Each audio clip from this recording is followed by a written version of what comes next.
लघु नाटिका कर्मों का साक्षात्कार। पात्र परिचय: सेठ रतनलाल, शहर का बड़ा सेठ।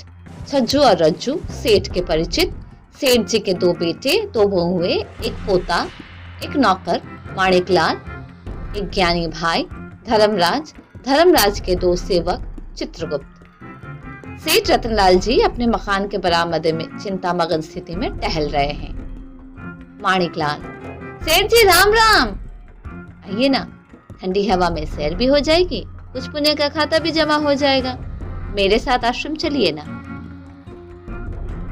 भाई, बात तो आपकी सही है, पर कई दिनों से कोई धंधा सेट नहीं बैठ रहा है। घाटा ही घाटा चल रहा है। थोड़ा सेटिंग होने दो, फिर चलूंगा। दूसरा दृश्य: बरामदे में खड़े सेठ रतनलाल सुबह सुबह नौकर को कुछ हिदायतें दे रहे हैं। अरे सेठ जी बधाई हो, अब की बार तो आपका धंधा चल पड़ा। अब तो चिंता मिट गई। अब तो चलिए कुछ पार्लों की कमाई भी कर लीजिए। भाई, सब आप लोगों की और प्रभु की मेहरबानी है।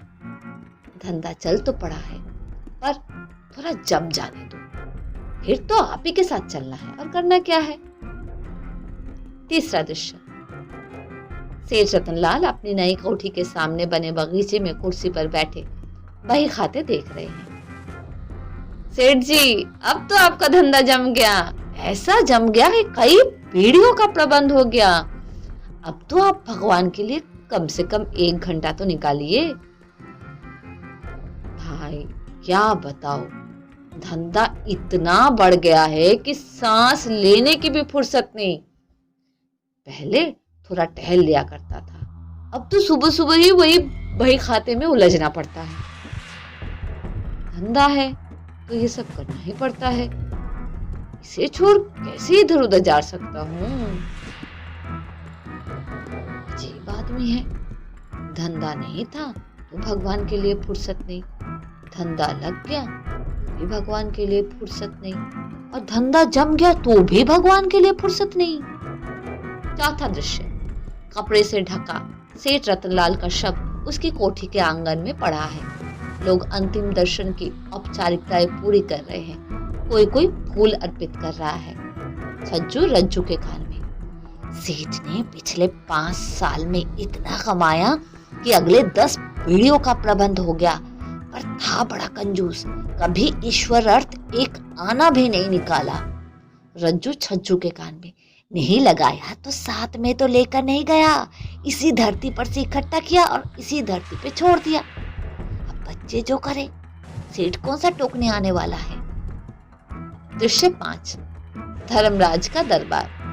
चित्रगुप्त: महाराज, मृत्युलोक से आज एक सेठ आपकी पुरी में आए हैं।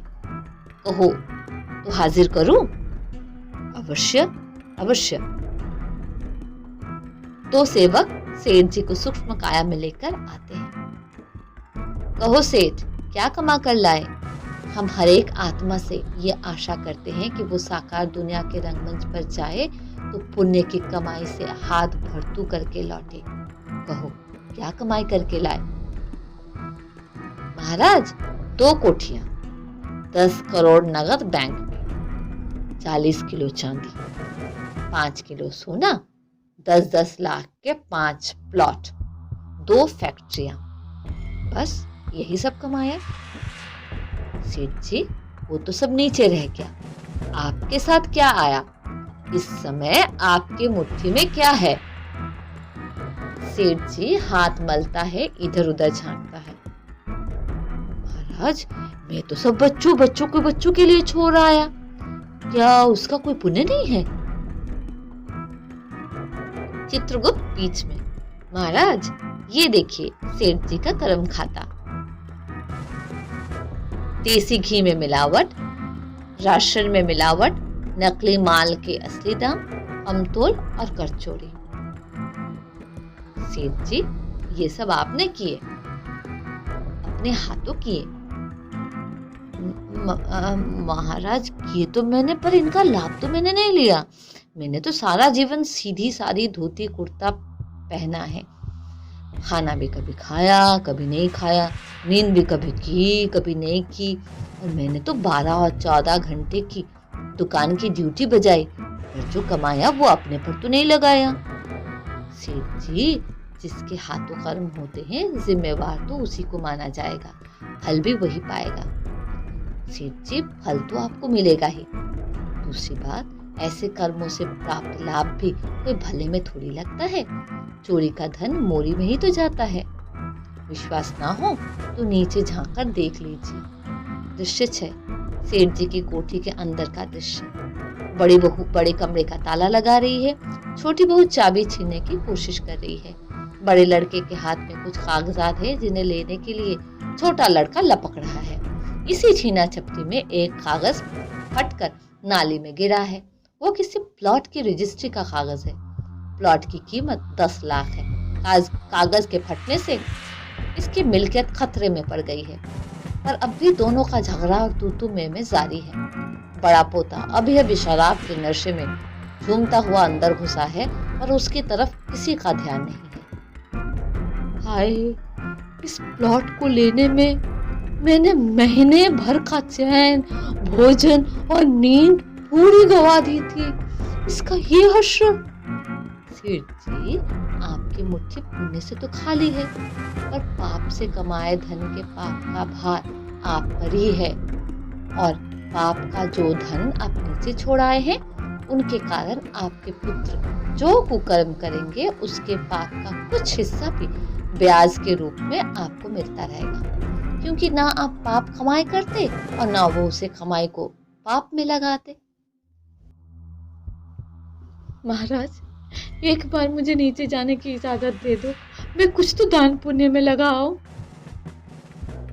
सेठ जी, शरीर तो आपका जल चुका है, पर काया प्रवेश करेंगे तो लोग आपको भूत समझेंगे। ऐसे तो आपके पुत्र पौत्र भी आपसे डरेंगे ही। अब नीचे जाने से कोई फायदा नहीं, क्योंकि कोई पुण्य आपके खाते में नहीं है। अतः धन विहीन, शिक्षा और संस्कार विहीन परिवार में आपको जन्म दिया जा रहा है। महाराज, ये तो सरासर अन्याय है। कहाँ मैं सेठ और कहाँ ऐसा परिवार, कोई बराबरी नहीं। सेठ जी, किसी के घर में कितना भी अनाज हो, पर जब तक वो उसे बोए नहीं, वो अनाज बढ़ता नहीं। इसी प्रकार धन चाहे कितना भी क्यों ना हो, जब तक उसे भी श्रेष्ठ कार्यों के रूप में बोते नहीं, फल निकलता ही नहीं। पिछले जन्म का बोया बीज ही तो अगले जन्म में फल बनकर मिलता है। देखो तो ये दृश्य, माणिकलाल सेठ जी को आश्रम जाने का निमंत्रण दे रहा है, और सेठ जी हर बार बहाना बना रहे हैं। वो दृश्य इमर्ज होता है तथा सेठ के चोरी, मिलावट, झूठ, धोखाधड़ी करते हुए कई दृश्य इमर्ज होते हैं। सेठ जी, इस माणिकलाल बच्चे ने तुमको एक बार नहीं 3 बार जागृत किया, फिर भी तुम नहीं चेते। नश्वर धन के लिए तो रात रात जागे, पर सच्ची कमाई, साथ जाने वाले कमाई के लिए 1 घंटा भी महंगा पड़ा। तो अब हो क्या सकता है? सेठ दृश्य देखकर रोता है, चिल्लाता है, अफसोस करता है, बार बार माफी मांगता है। अब माफी का समय नहीं है। कोई अंतिम इच्छा हो तो बताइए, पूरी की जाएगी। महाराज, मेरी तरफ से इतना ही संदेश धरती पर भिजवा दो। मैं करोड़पति सेठ नश्वर धन के लालच और संग्रह में इतना भरमाया कि मैंने आगे के बारे में कुछ नहीं सोचा। ना समय, ना धन, ना तन, ना मन, ईश्वर अर्थ लगाया। उसके फलस्वरूप आज मैं सब कुछ गंवाकर अभावग्रस्त परिवार में जन्म लेने जा रहा हूँ। मेरे बंधु मुझसे शिक्षा ले और मेरी जैसी गलती ना करें।